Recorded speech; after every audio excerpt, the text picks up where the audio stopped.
We have former federal prosecutor John Lauro here on the news deck. Good to see you, John. Hello. What is your sense? You've been saying privately that you think this is the most significant development in this investigation so far. Why? It is, because it's obvious that he's facing some very serious charges, possibly dealing with his relationships with Turkey.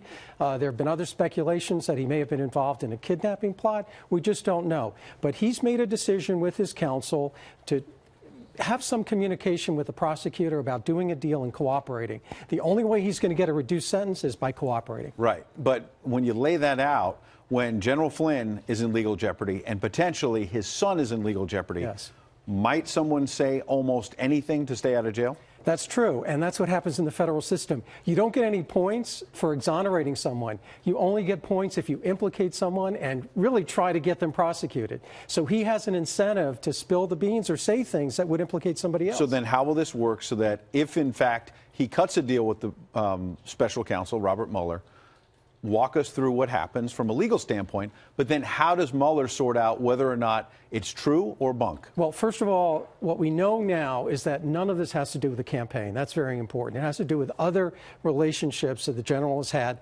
unrelated to the campaign. His lobbying on Turkey and other matters. Exactly. Okay. But the way it goes is this. The prosecutor comes to you and says, listen, I have the goods on your client. He's going to be prosecuted. You better make a decision. Come and cooperate, flip to our side, or we're going to go after you. We're going to go after relatives. It's going to get very nasty.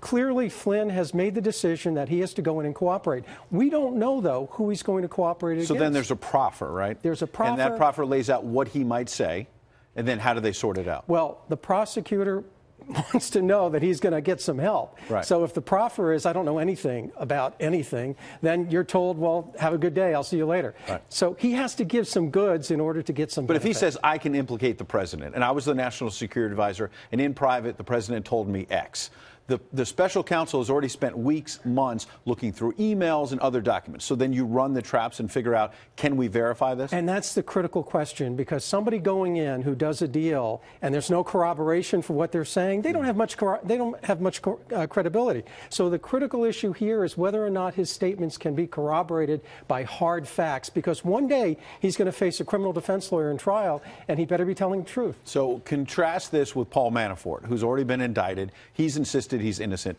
But it seems to me a much different situation, because some of the alleged crimes date back to the mid-2000s. So the Trump people have been, and people inside the White House have been able to say, wait, this is a long time ago, number one. And number two, he was fired in the middle of the 2016 campaign, Manafort. In contrast, General Flynn was not just involved in the campaign. He got hired, quickly fired, but he was inside that White House in the early days. Well, not only that, but he was there during the transition. Right. And it looks like Mueller is looking at facts relating to that transition period. So clearly Mueller has determined that he's an important figure. That's why it's significant that he's doing a deal. But now let's go back to what one of your first points, which is that this is about General Flynn maybe not federally disclosing that he was lobbying on behalf of the government of Turkey, for example.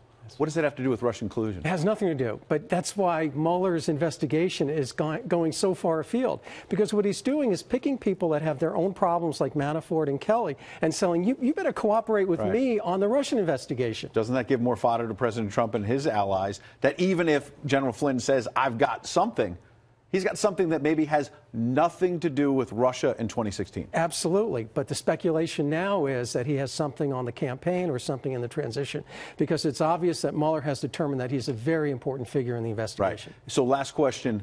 Even if what is proffered in the early days from a legal standpoint is about Turkey and not about Russia, something could still lead back to Russia if, in fact, they start digging around with General Flynn, they go through other emails, they talk to other people. Yeah, and let me be clear. We don't know at this point who he's cooperating against. It may relate to his Turkey problems. Right. But when that happens, when you go in and you're going to do a proffer, you're going to cooperate with the government, then you tell other defense lawyers, hey, I folded my cards, I'm out, I can't talk to you anymore. Wait, so I misled you. One last question. Okay.